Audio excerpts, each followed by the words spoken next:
APR Group, 2 and 3 BHK premium apartments at Patancheru. Comfortable pricing, GHMC and RERA approved. ఈసారి అంతర్గతంగా రాజకీయ సంక్షోభం కాకపోయినప్పటికీ భారతదేశం మీద వ్యతిరేకత మాత్రం రోజు రోజుకి బంగ్లాదేశ్లో పెరుగుతోంది. మన దగ్గరికి హెల్త్ టూరిజం కోసం వచ్చేవాళ్ళు, లేకుంటే భారతదేశం మీద డిపెండ్ అయ్యేటువంటి వాళ్ళందరిలో కూడా భారతదేశం అంటే ఒక వ్యతిరేకత అంత పెద్ద ఎత్తున ఎందుకు కనిపిస్తోంది?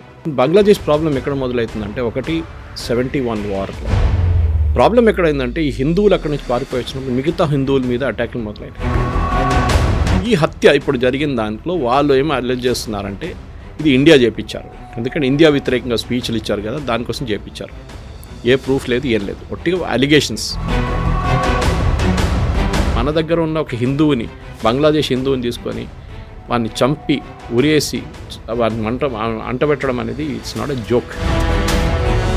బంగ్లాదేశ్కు పంపించే ప్రయత్నాలు జరుగుతున్నాయి తప్ప అక్కడ ఏమవుతుంది అనే దాని మీద మనం ఎందుకు దాని మీద అంత ఫోకస్ పెట్టలేదు? అది ఆ ఇంటర్నల్గా అవుతుందా, లేకపోతే అక్కడ జరుగుతున్న విషయాన్ని మనం ఎందుకు అని భావిస్తున్నారా? బంగ్లాదేశ్లో పాకిస్తాన్ ఎందుకు వస్తారు అంటే మనల్ని హరాస్ చేయడానికి. వాళ్ళకి బంగ్లాదేశ్ పెద్ద ప్రేమేం లేదు. ఆ మహాత్మా గాంధీ ఫిలాసఫీ ఇప్పుడు పనికిరాదు. ఇక్కడ కొడితే ఈ చంప, ఇది కొడితే ఈ చంప చూపించండి, అది ఇప్పుడు నా చంప మీద కొట్టే నేను ముఖం మీద కొడతాను అంతే. ఆ పాలసీ ఇండియా వస్తుంది, గర్మే గుస్కే మారేంगे.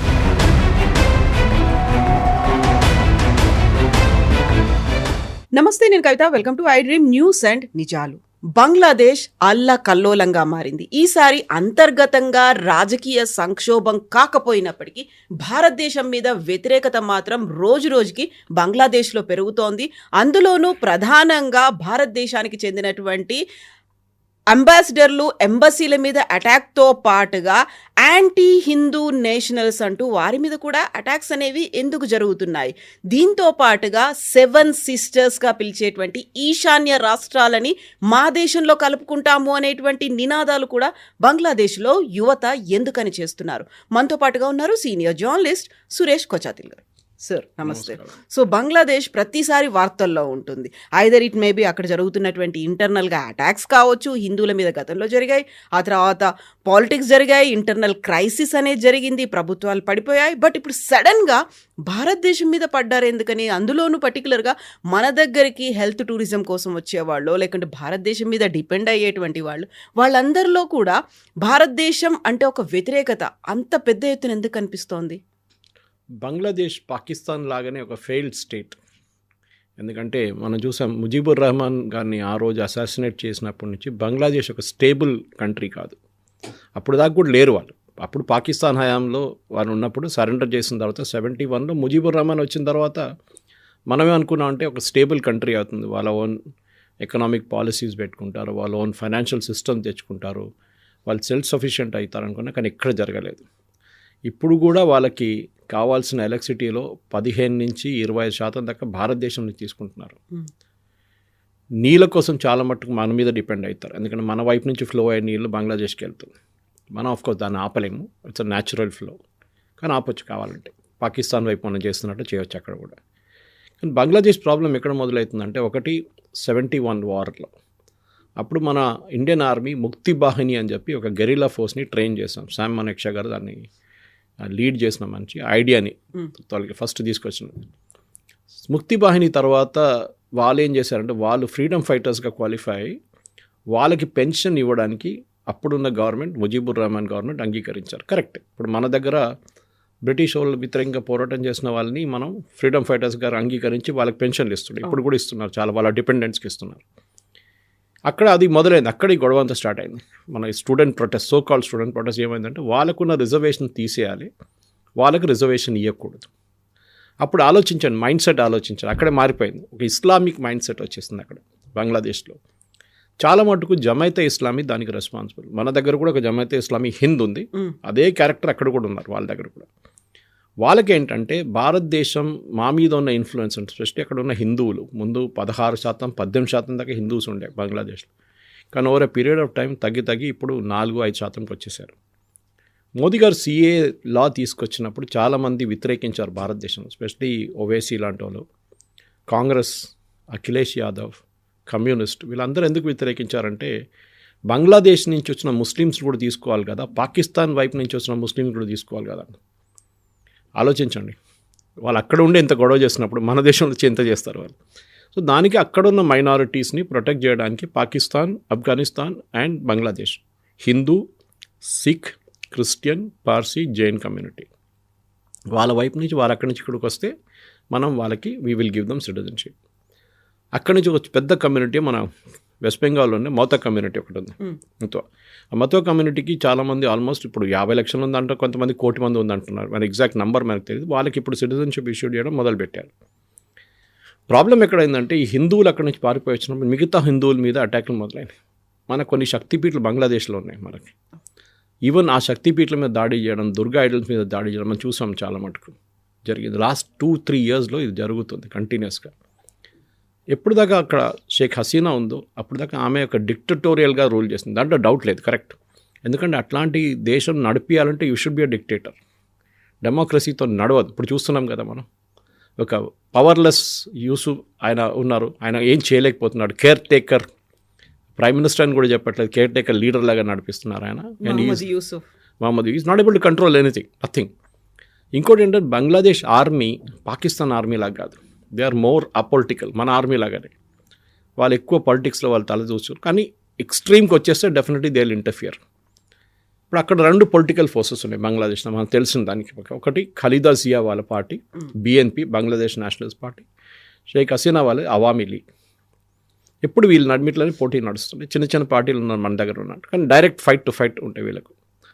కానీ లాస్ట్ 10-15 సంవత్సరాల్లో ఖలీదా జియా పక్కన జరిపోయి మొత్తం Sheikh Hasina became a absolute ruler. సరే, ఆమె కూడా తప్పులు చేసింది లేదంటే, కానీ ఇది problem was this.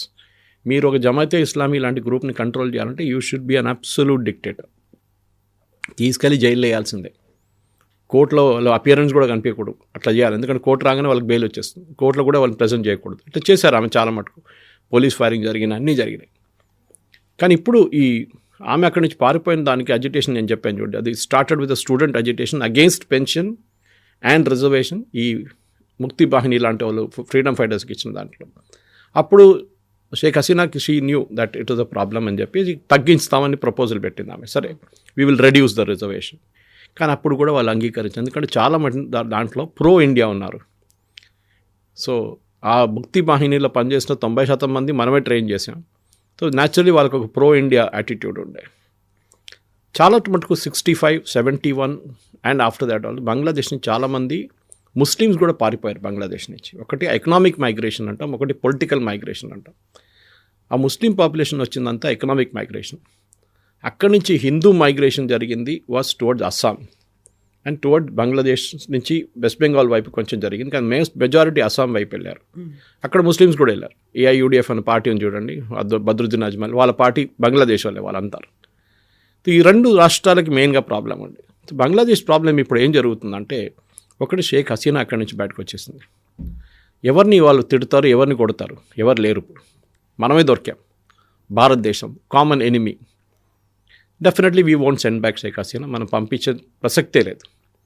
As much as Taslima Nasrin అక్కడి నుంచి బయటికి తరిమి కొట్టిన తర్వాత కూడా మనం ఫస్ట్ వాళ్ళు ఆమెకి ఇక్కడ we gave her sanctuary and దాని తర్వాత ఆమె యూరోప్కి వెళ్ళిపోయింది.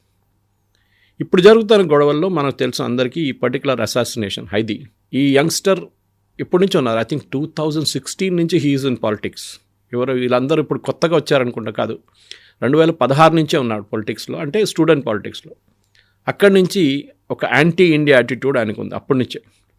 ఇప్పుడు కూడా ఏం చెప్పారు, మీరు చెప్పినట్లు ఈశాన్ రాష్ట్రాన్ని మేము కలుపుకుంటాం అది అంటే దానికి ఒక హిస్టరీ ఉంది. హిస్టరీ ఏంటంటే సిరాజుద్దౌలా బెంగాల్ రూలర్ ఆ టైంలో పరిపాలిస్తున్నప్పుడు బెంగాల్ అనేది ఇదంతా కలిపి ఒక రీజన్ ఉండే. నార్త్ ఈస్ట్ అంటే మొత్తం నార్త్ ఈస్ట్ కాదు, ఎందుకంటే అక్కడ నాగా ట్రైబ్స్, కుకీ ట్రైబ్స్ వీళ్ళందరూ అప్పటి నుంచే ఉన్నారు, మీజోస్ ఉన్నారు. కానీ ఒక చిన్న పోర్షన్ బంగ్లాదేశ్ వైపు నుంచి అటువైపు నార్త్ ఈస్ట్లో కూడా was a part of Bengal. దాని తర్వాతనే బ్రిటిష్ వాళ్ళు డివైడ్ చేశారు చూడండి, హిందూ బెంగాల్ అండ్ ముస్లిం బెంగాల్ అని. ఇప్పుడు ఈ పోర్షన్లో సిరాజుద్దౌలా బ్యాటిల్ ఆఫ్ ప్లాసీ ఓడిపోయిన తర్వాతనే బ్రిటిష్ వాళ్ళతోనే Bengal became a part of India. So దాని నుంచి ఒక హిస్టరీ స్టార్ట్ అయ్యింది. సో వాళ్ళు రీక్రియేట్ చేస్తున్నారు హిస్టరీని. సిరాజుద్దౌలా టైంలో ఉన్న బెంగాల్ మనకి మళ్ళీ తీసుకురావాలి, అది జరగదు, మనందరికి తెలిసిందే. పైప్ డ్రీమ్ అంటాం మన ఇంగ్లీష్లో. ఈ హత్య ఇప్పుడు జరిగిన దాంట్లో వాళ్ళు ఏమి అల్లెజ్ చేస్తున్నారంటే ఇది ఇండియా చేపించారు. ఎందుకంటే ఇండియా వ్యతిరేకంగా స్పీచ్లు ఇచ్చారు కదా, దానికోసం చేపించారు. ఏ ప్రూఫ్ లేదు, ఏం లేదు, ఒట్టిగా అలిగేషన్స్. దాంట్లో మెయిన్ షూట్ చేసిన మనిషిని పట్టుకున్నారు, ఈజ్ బంగ్లాదేశీ. ఇంకోటేమో డ్రైవర్, 2-వీలర్ డ్రైవర్, ఈయన ఒక ఈ రిక్షాలో పోతున్నప్పుడు షూట్ చేశారు వాళ్ళు. సెకండ్ ఏమో 2-వీలర్ డ్రైవర్ ఎవరు ఉన్నారు వారిని కూడా పట్టుకుంటారు ఇప్పుడు. కానీ అలిగేషన్ ఇప్పుడు కూడా ఏం చేస్తున్నారు, వీరు చంపేసిన వాళ్ళంతా ఇండియాలో ఉన్నారని చెప్పి మీరే పట్టుకున్నారు, మీ దగ్గర ఉన్నారు, మీ పోలీసు వాళ్ళు అంటున్నారు మేము పట్టుకున్నాం, మళ్ళీ మమ్మల్ని ఎందుకు చెప్తున్నారు మీరు? సో ఒక యాంటీ ఇండియా యాటిట్యూడ్ని పాకిస్తాన్ ఎంకరేజ్ చేస్తున్నారు దీంట్లో చాలా మటుకు. లాస్ట్ 1 ఇయర్లో షేక్ హసీనా అక్కడి నుంచి బయటకు వచ్చిన తర్వాత పాకిస్తాన్ ఇన్వాల్వ్మెంట్ బంగ్లాదేశ్లో చాలా పెరిగింది. మొహమ్మద్ యూసుఫ్కి అసలు కంట్రోల్ లేదు, ఆయన ఏం చేయరు, ఒక సంతకం కూడా పెట్టలేడు. బంగ్లాదేశ్ ఇప్పుడు జరగబోయేది 2 మెయిన్ థింగ్స్ కవిత గారు. ఒకటి ఎలక్షన్, రెండోది రెఫరెండం. ఇది మన ఎక్కడున్న మీడియా కూడా ఎక్కువ కవర్ చేయలేదు. ఎలక్షన్ జరగబోతుంది, దానికి షేక్ ఖలీదా జియా వాళ్ళ పార్టీ BNP పార్టిసిపేట్ చేస్తున్నారు మేజర్గా. ఎందుకంటే అవామీ లీగ్ని బ్యాన్ చేసేసారు షేక్ హసీనా వాళ్ళ పార్టీని. అక్కడ కార్డర్ బేస్ పార్టీ ఉన్నది BNP ఒకటే, వాళ్ళ అపోనెంట్స్ అనేది ఎవరు లేరు. జమాయతే ఇస్లామీ వాళ్ళు ఉన్నారు, కొంత స్టూడెంట్ యూనియన్ ఇలాంటి వాళ్ళు ఉన్నారు.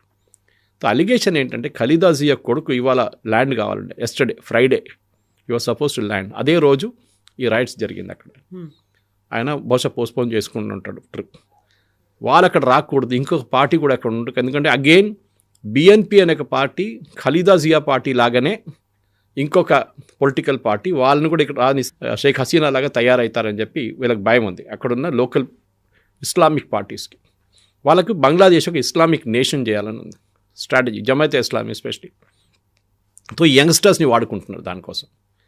ఇప్పుడు జరిగిన ఈ హత్య తర్వాత, ఇప్పుడు జరిగిన గొడవల్లో తగలబెట్టే అధ్యక్షులంతా ఎవరి ఇమేజ్ దెబ్బతిందంటే బంగ్లాదేశ్దే. ఇప్పుడు బాండీ బీచ్ ఒక షూటింగ్ తర్వాత మనందరూ తెలిసింది ఒక యాంటీ ఇస్లామిక్ యాటిట్యూడ్ వెస్ట్లో నడుస్తుంది. అది ట్రంప్ ఎప్పటి నుంచో చెప్తున్నారు. ఇప్పుడు ఆస్ట్రేలియా కూడా ఇంత ఎంకరేజ్ చేసిన తర్వాత వాళ్ళకు కూడా అర్థమైపోయింది, ఇది భస్మాసులాగా మన మీద తీసుకొచ్చి పెట్టేశాడు, మన తల మీద చేపెట్టాడని. Same happened in UK.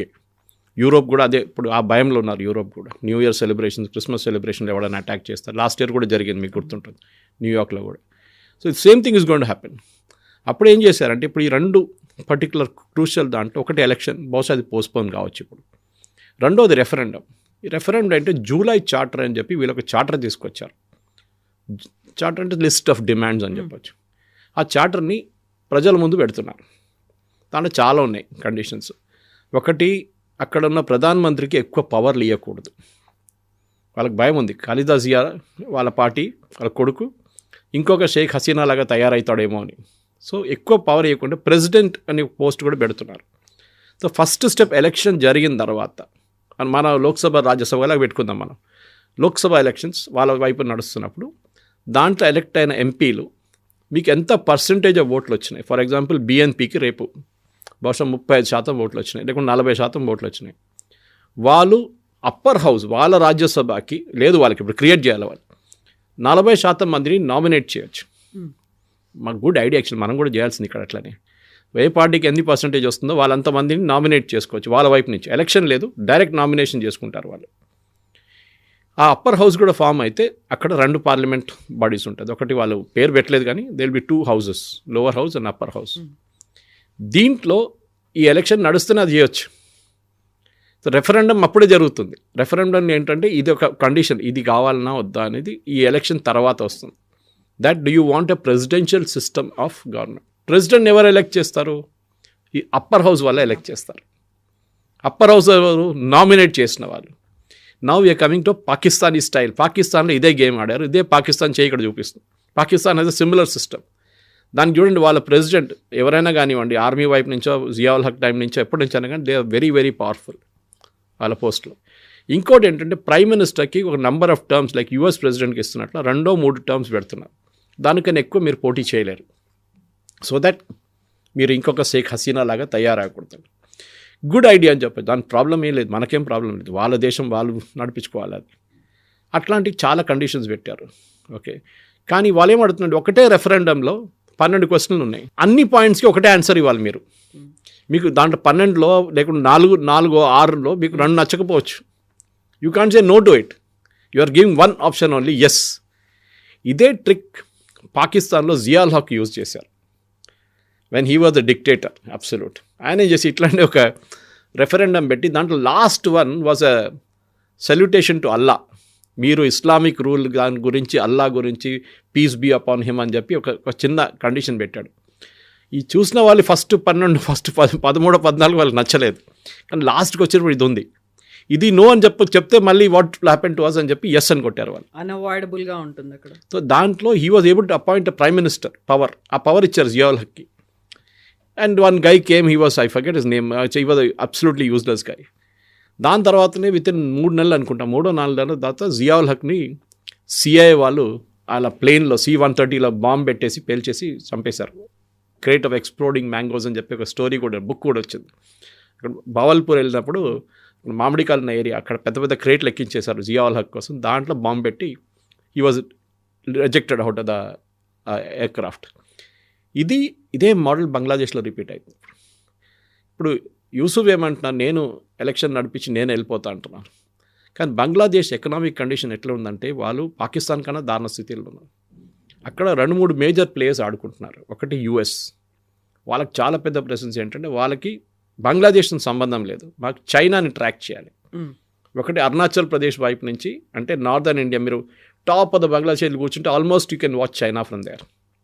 ఇటువైపు ఏమో సౌత్ చైనా సీ, చిటగాంగ్ నుంచి చత్తోగ్రామ్ అంటారు. ఇప్పుడు అక్కడి నుంచి మీరు మొత్తం బే ఆఫ్ బెంగాల్ నుంచి సౌత్ చైనా సీ కంట్రోల్ చేసుకోవచ్చు. మయన్మార్లో కూడా 2 బేసులు తీసుకున్నారు యుఎస్, ఆల్మోస్ట్ మన అండమాన్ నికోబార్ ఐలాండ్ దగ్గర తీసుకున్నారు. ఎందుకంటే ఆ మయన్మార్ చైన్లో లాస్ట్ అండమాన్ నికోబార్ నుంచి 50 కిలోమీటర్ దూరంలో ఒక చిన్న ఐలాండ్ ఉంది, కోకో ఐలాండ్స్ అని. బహుశా దీంట్లో ముందు కూడా చెప్పుంటాను నేను ఆ కోకో ఐలాండ్స్ గురించి. ఆ కోకో ఐలాండ్స్ చైనా కూర్చున్నారు అక్కడ. So US wants to watch China, China wants to watch US, and China wants to watch India. పెద్ద జియో పొలిటికల్ గేమ్ నడుస్తుంది ఇక్కడ. సో యుఎస్ ఇంట్రెస్ట్ అది, వాళ్ళకి ఇంకేం ఇంట్రెస్ట్ లేదు. దాని తర్వాత నెక్స్ట్ ఇంట్రెస్ట్ పాకిస్తాన్. వాళ్ళకి భారతదేశం మీద చేయాల్సిన స్టేజింగ్ పోస్ట్, ప్రొటెస్ట్ కానివ్వండి, మిలిటరీ అడ్వెంచర్ అయితే చేయరు వాళ్ళు, అది చాలా క్లియర్. ఎందుకంటే ఏమైనా చేస్తే, ఇప్పుడు నిన్ననే మనం మణిపూర్లో కొత్త బ్రిగేడ్ ఫార్మేషన్ పెట్టాం. అది కాకుండా కొన్ని air force bases open up చేసాం మనం అటువైపు, north east, even Arunachal Pradesh వైపు. సో వీఆర్ స్ట్రెంగ్తనింగ్ ఆ సిలిగురి కారిడార్ అని చెప్పి, చికెన్ స్నెక్ ఆ ఏరియా మొత్తం మనం స్ట్రెంగ్తన్ చేస్తున్నాం మనం.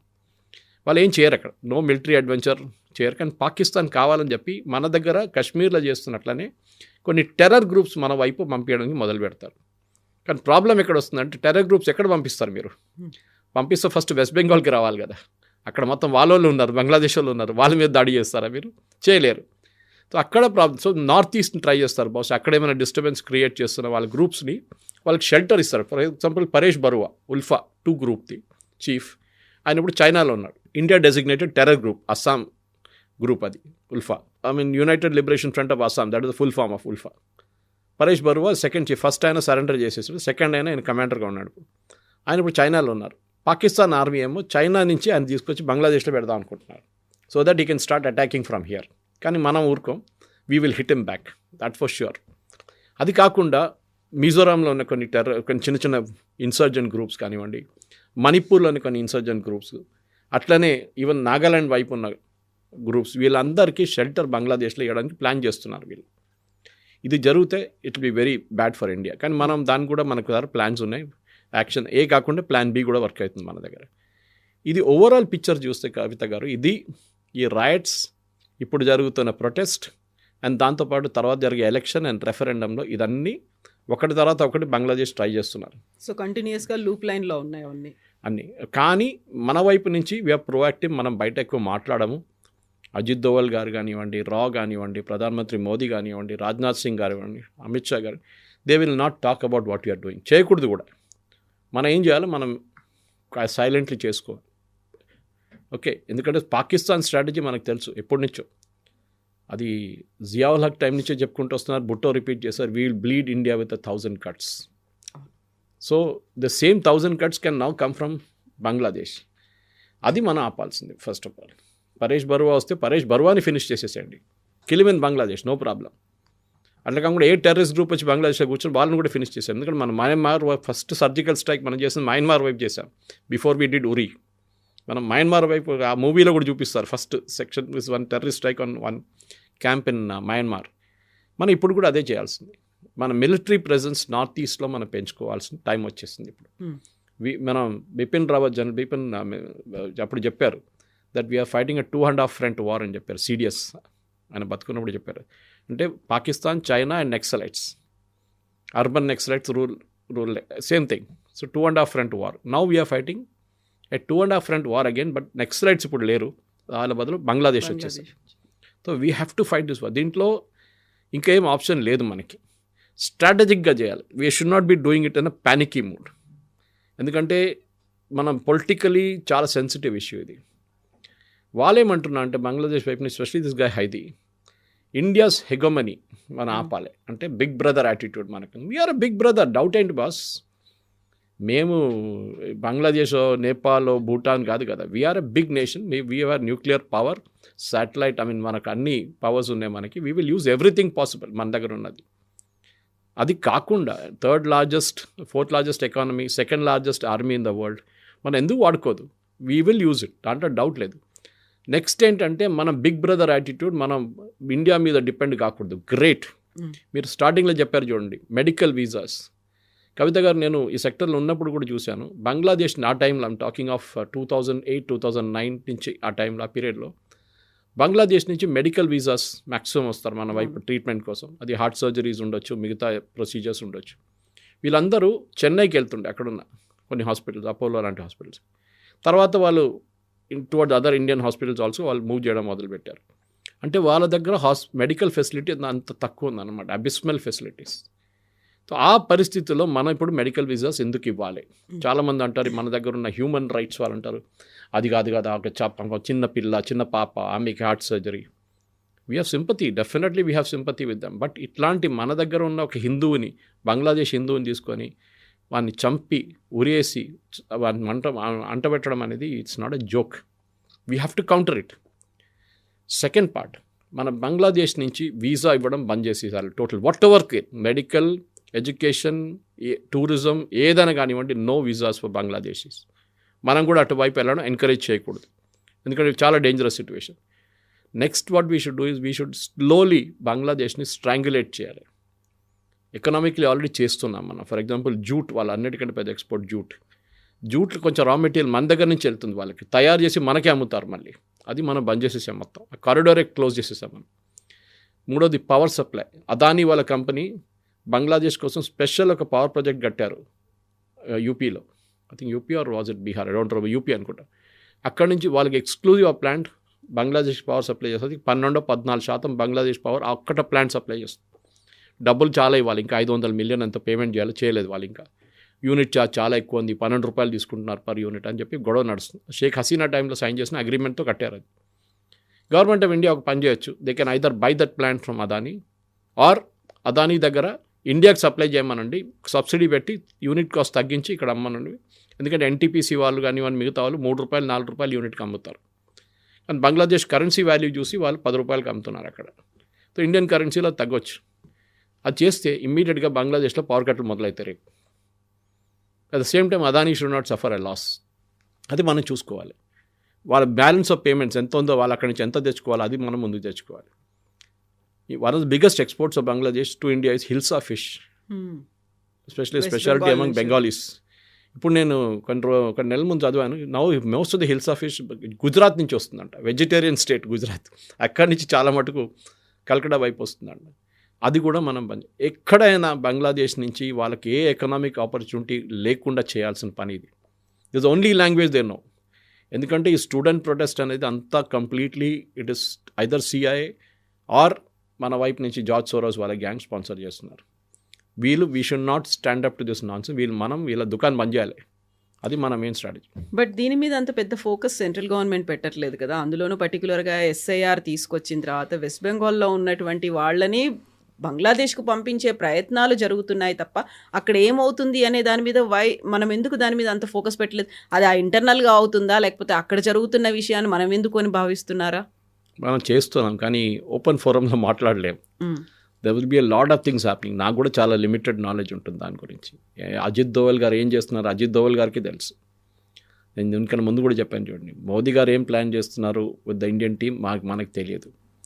అక్కడ మన సింపథైజర్స్ ఉన్నారు. బంగ్లాదేశ్ని ఎకనామికలీ స్ట్రాంగులేట్ ఎట్లా చేయాలి, బంగ్లాదేశ్ వైపు వచ్చిన క్రూడ్ ఆయిల్ని ఎట్లా ఆపొచ్చు రేపు కావాలంటే, లేకుంటే బంగ్లాదేశ్ కావాల్సిన నీళ్ళు supply, water supply, can we stop it, దాన్ని చేయొచ్చు. We can do a lot of thing Bangladesh వైపు. మన యూనియన్ గవర్నమెంట్ కూడా చేయట్లేదని కాదు, కానీ వాళ్ళు పబ్లిక్లీ చెప్పారు. ఎందుకంటే పెద్ద ఇష్యూ అయిపోతుంది. ఓపెన్గా చెప్పారనుకుంటారు ఇప్పుడు మీ వాటర్ ఆపేస్తామంటే ఎట్లా ఆపుతాం? మనం డ్యామ్ లేవు ఏం లేవు అక్కడ ఆపడానికి. బ్రహ్మపుత్ర అక్కడి నుంచి వస్తుంది, హూగ్లీ ఇక్కడి నుంచి వస్తుంది, గంగా వచ్చి అక్కడ then it becomes a part of into the Bangladesh ecosystem. కానీ మనం చాలా చేయవచ్చు, చేస్తున్నాం కూడా, బహుశా చేస్తున్నాం. ఎందుకంటే ఆలోచించండి, ఒక డెత్ అనే ఒక అసాసినేషన్తోనే మన మీద వచ్చేసింది అక్విజేషన్. మనం ఎంత చేసినప్పటికీ ఇప్పుడు ఒకవేళ మనం కంట్రోల్ చేస్తున్నాము, వీటన్నిటి మీద మనం ఒక బార్ అనేది పెట్టుకున్నప్పటికి కూడా పాకిస్తాన్ అండ్ బంగ్లాదేశ్ ఒకటైపోతున్నాయి. ఆ తర్వాత ఆ ఇద్దరూ కలిసి ఒక ఎకనామిక్ ట్రీటీ అనేది వెరీ రీసెంట్గా కూడా సైన్ చేసుకున్నారు. ఆ తర్వాత మీరు చెప్పినట్టుగా అమెరికా ఉంది. సిఐఏ నుంచి ఒక ఏజెంట్ వచ్చి అక్కడ ఉన్నటువంటి ఒక ఐలాండ్లోనే అక్కడ ఆయన మకాం పెట్టి ఉన్నాడు, ఆయన దృష్టి అంతా భారతదేశం మీద ఉంది అనేది. ఇవన్నీ మనకి ఎక్స్టర్నల్ సపోర్ట్స్ అనేవి చాలా పవర్ఫుల్ కంట్రీస్ దగ్గర నుంచి కూడా బంగ్లాదేశ్కి వస్తున్నట్టున్నాయి. మనం ఎంత కంట్రోల్ చేద్దామని చెప్పినప్పటికీ ఒక వీక్ కంట్రీనే ఇంకొక పవర్ఫుల్ కంట్రీ సపోర్ట్ చేస్తారు. భారతదేశానికి యూఎస్ సపోర్ట్ చేయక్కర్లేదు, we take care of our self. ఒక టైంలో మనం యూకే నుంచి యూకేఎఫ్ఐడి ఫండ్స్ తీసుకుంటుండే, యూకే ఎయిడ్. అంటే ఇప్పుడు 60s, 70s మన దగ్గర డబ్బులు లేకున్నప్పుడు, ఫుడ్ లేకున్నప్పుడు అక్కడ యూకే నుంచి మన డబ్బులు వాళ్ళ దగ్గర నుంచి ఫుడ్ గ్రెయిన్స్ అన్నీ తీసుకుంటుండే, ఈవెన్ పాలు కొనుక్కుంటే పౌడర్. ఇప్పుడు లేదు కదా. Now we told UK we don't need your funds, మీ డబ్బులు మాకు అక్కర్లేదు. బంగ్లాదేశ్లో పాకిస్తాన్ ఎందుకు వస్తారు అంటే మనల్ని హెరాస్ చేయడానికి. వాళ్ళకి బంగ్లాదేశ్ పెద్ద ప్రేమ ఏం లేదు, ఇట్స్ మోర్ ఇన్సల్టింగ్ మూమెంట్. వాళ్ళది 71 సరెండర్ ఉండే వాళ్ళది. వాళ్ళు అక్కడ వెళ్ళారు. దీనికన్నా ముందు బంగ్లాదేశ్ ప్రజల మీద చేసిన అత్యాచారాలు అందరికి తెలిసిందే పాకిస్తాన్ నుంచి. సో అది వాళ్ళు మర్చిపోరు ఇప్పుడు. రేపు అక్కడ ఇంకా ఇన్సర్జెంట్ లోకల్ మూమెంట్ స్టార్ట్ అవుతుంది కావచ్చు. Another Mukti Bahini can be born, possibly created by India. తెలియదు మనకి, మనం ఎప్పుడు మనం చేసినా అని చెప్పకూడదు. అక్కడ లోకల్ సపోర్ట్తో లోకల్ వాళ్ళు చేసుకున్నారు, ఆయుధాలు తెచ్చుకున్నారు, మేమేం చేయాలి, మాకేం తెలియదు దీని గురించి. సెకండ్ ఈజ్ అక్కడున్న పొలిటికల్ సిస్టమ్ అంత స్టేబుల్ కాదు. ఇప్పుడు బిఎన్పి పార్టీ రేపు పవర్లో వచ్చారనుకోండి, వాళ్ళు కూడా ఇదే పాలసీ ఫాలో చేస్తారు. వాళ్ళు షేక్ హసీనా లాగా ఇంకొక పాలసీ, ఇంకో డిక్టేటర్ పార్టీగా మారిపోతారు వాళ్ళు కూడా. వీళ్ళేమంటున్నారు, షేక్ హసీనాని హ్యాండ్ ఓవర్ చేయండి, మేము చేయం. భారతదేశం will not hand over under any circumstances. మనకి బంగ్లాదేశ్ మీద అబ్సల్యూట్ కంట్రోల్ ఉండాల్సిందే, అని చేయొచ్చు కూడా కావాలంటే. కానీ ఇమ్మీడియట్గా మనం చేయగలం, స్టెప్ బై స్టెప్. మనం కూడా we will bleed Bangladesh with 1000 cuts. అది ఈ యంగ్స్టర్స్ని పెట్టుకొని పెద్ద డ్రామా చేసి తగలబెట్టి అది చేసి న్యూస్ పేపర్ అవి తగలబెడితే వాళ్ళ ప్రాబ్లం అది. కానీ మన మిషన్ మీద చేయబెట్టారో, మన ఎంప్లాయీస్, మన ఎంబసీ స్టాఫ్ మీద చేయబెట్టారో, అప్పుడు మనం గేమ్ మారిపోతుంది. అది మనం కాబూల్లో చూసాం. మన ఎంబసీ మీద దాడి చేయించింది పాకిస్తాన్. అప్పుడున్న అల్ఖైదా గ్రూప్స్, కొంత గ్రూప్స్ని యూజ్ చేసి మన కాబూల్లో ఉన్న మన ఇండియన్ ఎంబసీ మీద దాడి చేశారు. 2-3 చనిపోయారు అటాక్లో, ఇంక్లూడింగ్ సిఐఎస్ఎఫ్ కానిస్టేబుల్. మనం ఏం చేసాం, అదే రిటర్న్ ఫేవర్ వాళ్ళకి ఇచ్చాం పాకిస్తాన్కి. పాకిస్తాన్ ఎంబసీ మీద దాడి చేయించాం మనం. Of course no will not talk about it, but చేశారు. ఎవరు చేశారు మాకు తెలియదండి, ఎవరో చేశారు. లోకల్ వాళ్ళు వచ్చి సూసైడ్ బాంబింగ్ చేశారు మీ మీద. ఆ రోజు పాకిస్తాన్ గేమ్ బంద్ చేసేసారు కాబూల్లో. మన మీద దాడి లేదు, ఎందుకంటే పెట్టుకో, మా మీద కొడితే మేము మిమ్మల్ని కొడతాం, అంతే, సింపుల్. ఆ మహాత్మా గాంధీ ఫిలాసఫీ ఇప్పుడు పనికిరాదు. ఇక్కడ కొడితే ఈ చంప మీద కొడితే ఈ చంప చూపించండి, అది ఇప్పుడు నా చంప మీద కొట్టే నేను ముఖం మీద కొడతాను, అంతే. ఆ పాలసీ ఇండియాలో వస్తుంది, గర్మే గుస్కే మారేంగే. ఆ పాలసీని మనం ఫాలో చేస్తున్నాం ఇప్పుడు. సో బంగ్లాదేశ్ కూడా అంతే. ఇది ఒక పెద్ద హైప్ నడుస్తుంది లాస్ట్ 2 రోజుల నుంచి, తగలబెట్టడము, ఇమేజెస్ అంతా. చూడండి, ఇప్పుడు ఇది ఇట్లా కంటిన్యూ అయితే I will not be surprised, రేపు బంగ్లాదేశ్ ఆర్మీ కూడా టేక్ ఓవర్ చేసుకోవచ్చు. ఐడియల్ ఆపర్చునిటీ వాళ్ళకి, and we should encourage it. మన వైపు నుంచి ఎంకరేజ్ చేయాలి, చేసుకోండి. ఎందుకంటే ఎంతమంది కొట్లాడతారో, తల కొట్టుకుంటారో, వాళ్ళు సస్తారో, మనకే మంచిది. That nation is a failed state. వాళ్ళ ద్వారా ఎకనామిక్లీ దే ఆర్ గాన్. వాళ్ళ టెక్స్టైల్ ఎక్స్పోర్ట్ పడిపోయింది. పొలిటికల్ సిచ్యువేషన్ ఇప్పుడు కూడా కంట్రోల్ చేయలేకపోతున్నారు. ఎలక్షన్ నడుస్తుందా ఈ సిచ్యువేషన్, అది కూడా తెలియదు. రెఫరెండం నడుస్తుందా లేదో అది కూడా తెలియదు. సో ఎవ్రీవేర్ వాళ్ళు ఫెయిల్ అయిపోయారు. కానీ వాళ్ళు సపోర్ట్ చేయడానికి పాకిస్తాన్ మిలిటరీగా వస్తున్నారు, అమెరికా ఏమో ఫైనాన్షియల్గా తీసుకొస్తున్నారు. కానీ వీళ్ళు అక్కడి నుంచి పారిపోవడానికి ఎక్కువ టైం దొరకదు, ఎక్కువ టైం అక్కర్లేదు. మనందరూ తెలుసు నేటో ఎట్లా పారిపోయారు ఆఫ్ఘనిస్తాన్ నుంచి. రాత్రికి రాత్రి యూఎస్ కూడా వాళ్ళ ప్లేన్లు అక్కడ పెట్టేసి, ట్యాంకులు అక్కడ పెట్టేసి పారిపోయారు వాళ్ళు. అదే పరిస్థితి బంగ్లాదేశ్లో కూడా జరగవచ్చు రేపు. ఇదే అమెరికా మీద ఫస్ట్ అందరు పిలిపించి, ఆఫ్ఘనిస్తాన్ పిలిపించిన వాళ్ళ మీదే రేపు మళ్ళీ తర్వాత వాళ్ళు అల్ఖైదా వాళ్ళు, ఐసిస్ వాళ్ళు, తాలిబాన్ వాళ్ళు దాడి చేయడం మొదలుపెట్టారు. బంగ్లాదేశ్లో ఎందుకు జరగదు, అక్కడ కూడా జరుగుతుంది. కానీ అక్కడ రిలీజియస్ గ్రూప్స్ చాలా పవర్ఫుల్ ఉన్నారు, ఎస్పెషలీ ది ఇస్లామిక్ రైబల్స్. వాళ్ళని జమాతే ఇస్లామీ లాంటి గ్రూప్స్ని మనం కంట్రోల్ చేయాలి. వాళ్ళ మీద భారతదేశం నుంచి ఏమైనా సపోర్ట్ ఇస్తే అది మనం ఆపాల్సింది. ఇక్కడున్న వాళ్ళని తీసుకెళ్ళి జైలు వేసారు. మూడోది, మీరు చాలా ఇంపార్టెంట్ పాయింట్ పెట్టారు, మీరు మిస్డ్. ఇక్కడున్న బంగ్లాదేశ్లో ఒక్కడిని కూడా ఉంచుకోకూడదు. ప్రతి బంగ్లాదేశ్ని తీసుకొని పట్టి డిటెన్షన్ సెంటర్లు వేసాడు ఫస్ట్. పంపించడం ఆ బార్డర్ వైపు వాళ్ళంటారు మామూలు కాదంటారు. So right no situation we cannot send them across the border. So మనం డిటెన్షన్ సెంటర్ పెట్టి యూపీలో చేస్తున్నట్లు ఇప్పుడు అస్సాంలో ఒక 15 మందిని నిన్న పంపించారు కంపల్సరీగా. ఎప్పుడో ఐడెంటిఫై చేసిన వాళ్ళు ట్రిబ్యునల్ వాళ్ళు చెక్ చేసి వీళ్ళు దే ఆర్ బంగ్లాదేశీస్ అని చెప్పి సుప్రీంకోర్టు అడిగారు ఎన్ని రోజులు తీసుకుంటారు వాళ్ళు పంపించడానికని. ఇప్పుడు పంపిస్తున్నారు. ఎవ్రీ స్టేట్, భారతదేశంలో ప్రతి స్టేట్ ఎవరైనా స్టేట్ గవర్నమెంట్ వాళ్ళని సపోర్ట్ చేస్తే దట్ స్టేట్ గవర్నమెంట్ ఆల్సో వాళ్ళ మీద కూడా చర్యలు తీసుకోవాలి. That they are supporting terrorist. వీళ్ళని ప్రతి బంగ్లాదేశ్ వాళ్ళని ఐడెంటిఫై చేసి డిటెన్షన్ క్యాంప్లో పెట్టి ఎంత జల్దీ అయితే అంత బంగ్లాదేశ్ పంపించేసేయాలి. And that should be our strategy. అప్పుడే వీళ్ళు లెసన్ నేర్చుకుంటారు. ఎందుకంటే ఈ మమతా బెనర్జీ కానీ మిగతా కాంగ్రెస్ లీడర్స్ సపోర్ట్ చేయడం కమ్యూనిస్ట్ వాళ్ళంతా వీళ్ళు మన దేశానికి చేస్తున్న పెద్ద ద్రోహం ఇది. ఈ బంగ్లాదేశ్ వాళ్ళని సపోర్ట్ చేస్తున్నాం. అది మనం ఆపాల్సిన టైం వచ్చింది. This is an ideal opportunity. ఇప్పుడు ఈ ఆపర్చునిటీని తీసుకొని మనం ఒక ఫైనల్ ఫినిష్ చేసేయాలి, చెక్మేట్ చేసేయాలి గేమ్ ఇక్కడ. Yes sir, thank you so much. Thank you. Thank you.